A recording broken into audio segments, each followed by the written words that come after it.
Hello everyone, welcome back education BA tutorial. तो आज के इस वीडियो में हम हिंदी का लेसन प्लान नंबर 16 देखेंगे और आज का हमारा टॉपिक है समास। तो चलिए स्टार्ट करते हैं लेसन प्लान बनाना।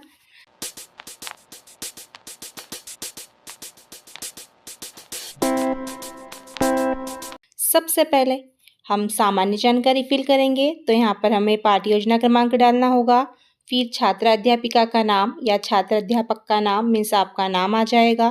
कक्षा, आप किस कक्षा के लिए प्लान तैयार कर रहे हो। विषय, तो विषय हमारा हिंदी है और हिंदी में हम व्याकरण पर लेसन प्लान बना रहे हैं। इसके बाद दिनांक, अवधि, कालांश, सामान्य जानकारी हमें हर लेसन प्लान में फिल करनी होती है। फिर हमारा प्रकरण, टॉपिक, तो आज का हमारा प्रकरण है समास। इसके बाद सामान्य उद्देश्य, तो यहाँ पर हमने पूर्वानुसार लिखा है। व्याकरण शिक्षण के उद्देश्य, यहाँ भी हमने पूर्वानुसार लिखा है।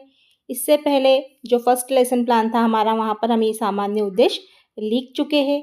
अब हम विशिष्ट उद्देश्य लिखेंगे। तो विशिष्ट उद्देश्य हमारा जो प्रकरण है उसी को ध्यान में रखकर बनेंगे। तो सबसे पहले ज्ञानात्मक पक्ष में देख लेते हैं। विद्यार्थी समास का प्रत्यय स्मरण कर सकेंगे या समास की परिभाषा दे सकेंगे। विद्यार्थी समास में आई कठिनाइयों का वर्गीकरण कर सकेंगे। फिर है बोधात्मक पक्ष, विद्यार्थी समास के विभिन्न प्रकारों की तुलना कर सकेंगे। विद्यार्थी समास के विभिन्न रूपों की तुलना कर सकेंगे। फिर है प्रयोगात्मक, विद्यार्थी समास का सूक्ष्म निरीक्षण कर सकेंगे। विद्यार्थी समास का निष्कर्ष निकाल सकेंगे। फिर है विश्लेषणात्मक उद्देश्य, तो विद्यार्थी समास को विश्लेषित कर सकेंगे।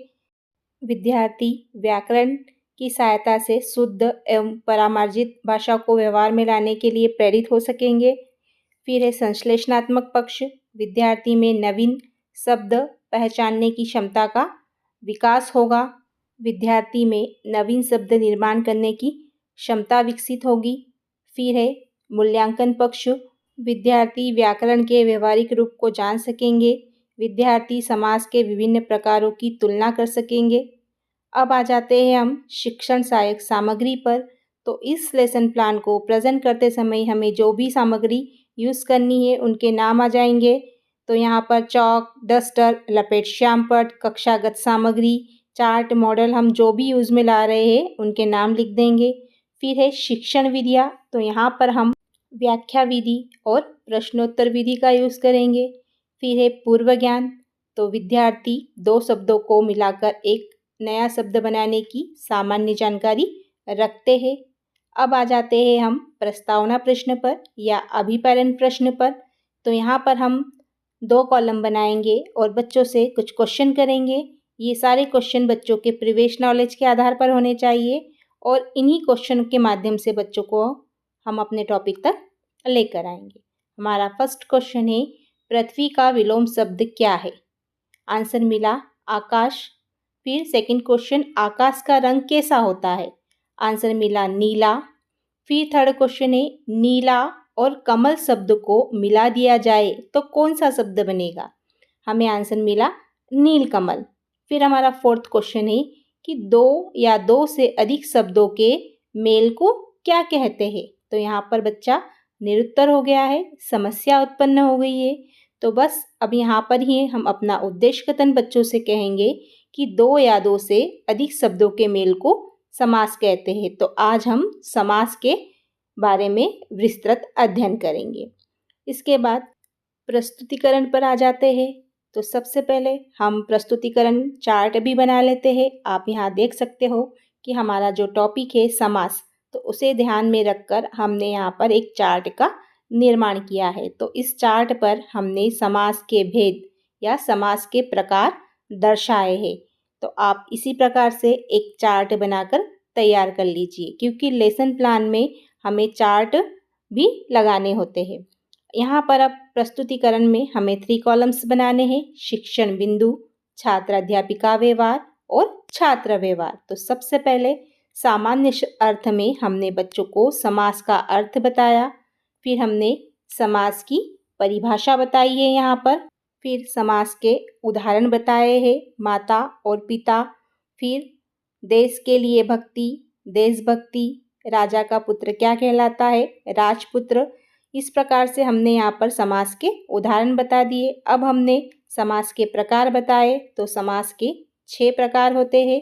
अवयवी भाव समास, तत्पुरुष समास, कर्मधारय समास, द्विगु समास, द्वंद्व समास और बहुब्रीहि समास। फिर हम बीच में यहाँ पर बच्चों से कुछ क्वेश्चन भी पूछेंगे। जितना हम पढ़ा रहे हैं उससे रिलेटेड ही यहाँ पर हमें प्रश्न भी करते रहना है, जिससे हमें भी पता चलेगा कि बच्चा किस चीज़ को कितना समझ रहा है। अब हम समास के जो 6 प्रकार है उन्हें एक एक कर कर समझाएंगे। तो सबसे पहले अवयवी भाव समास, जिस समास में पहला पद प्रधान हो और वह अवयव हो वहाँ पर अवयवी भाव समास होता है।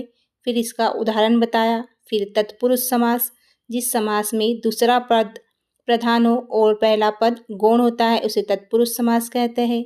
फिर है द्विगु समास, जिस समास का पहला पद संख्यावाचक होता है और दूसरा पद प्रधान होता है उसे द्विगु समास कहते हैं। उदाहरण बताया पंचवटी मीन्स 5 वटों का समूह। फिर है द्वंद्व समास, जिस समास के दोनों पद प्रधान होते हैं और दोनों के बीच में और शब्द का लोप हो जाता है उसे द्वंद्व समास कहते हैं। फिर है कर्मधारय समास, जिस समास का पहला पद विशेषण तथा दूसरा पद विशेष्य होता है उसे कर्मधारय समास कहते हैं। फिर है बहुब्रीहि समास, जिस समास के दोनों ही पद प्रधान नहीं होते हैं, दोनों के मिलने से हमें तीसरे पद की जानकारी होती है उसे बहुब्रीहि समास कहते हैं। जैसे लंबोदर अर्थात लंबा है जिसका उदर। फिर है पुनरावृत्ति प्रश्न, तो यहाँ पर हमने जो विशिष्ट उद्देश्य बनाए थे उसी के आधार पर पुनरावृत्ति प्रश्न बनाते हैं।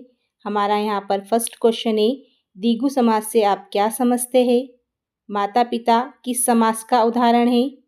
नीलकमल पद का समास विग्रह क्या होगा? नीलकमल में कमल की क्या विशेषता बताई है? फिफ्थ क्वेश्चन नीलकमल में कौन सा समास है? इसके बाद कक्षा कार्य होगा, तो कक्षा कार्य में हमेशा छोटा सा प्रश्न ऑब्जेक्टिव टाइप क्वेश्चन देना चाहिए। तो यहाँ पर हमने समास की डेफिनेशन पूछी है और समास के प्रकारों के नाम पूछे हैं। अब हम बच्चों को गृह कार्य देंगे। तो गृह कार्य में हमने नीलकंठ का समास विग्रह करने के लिए और समास के प्रकारों के नाम लिखने के लिए कहा है। इस प्रकार से हमारा लेसन प्लान बनकर तैयार हो जाएगा।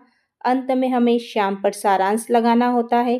तो आप यहाँ देख सकते हो कि एक ब्लैक शीट पर हमने श्याम पर सारांश तैयार किया है। हम जो कार्य ब्लैक बोर्ड पर करते हैं वही कार्य हमें यहाँ पर दर्शाना होता है। आप यहाँ पर देख सकते हो कि किस प्रकार से श्याम पर सारांश तैयार किया जाता है। आई होप आपको लेसन प्लान समझ में आ रहे होंगे। वीडियो अच्छे लग रहे हैं तो प्लीज़ वीडियो को लाइक कीजिए, अपने दोस्तों के साथ शेयर कीजिए और आपने चैनल को अभी तक सब्सक्राइब नहीं किया है तो चैनल को सब्सक्राइब ज़रूर कीजिए।